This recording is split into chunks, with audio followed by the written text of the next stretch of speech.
respected teachers and my dear friends. Today we are going to present some important parts of English grammar.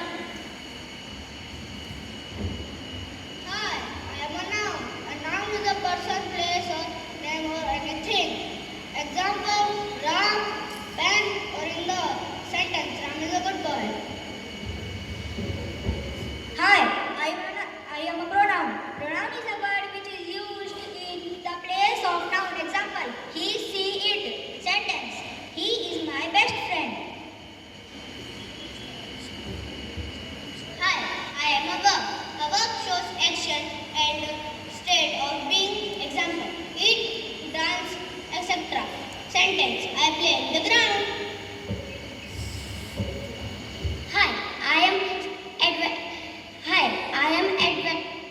Adjective.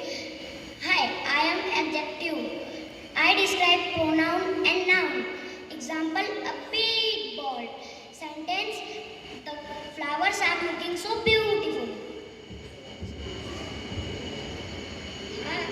Hi, I am a antonym.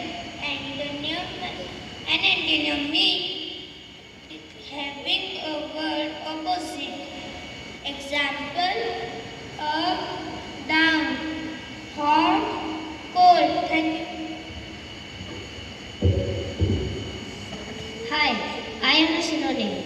A synonym means the word having same meaning. Example, happy, joyful, fast, quick. Hi, I am a preposition. Preposition show the position of the noun. Example, in, on, under. Sentence, my book is on the table. Hurry. Hi, I am a conjunction. A conjunction join words or sentence. Example,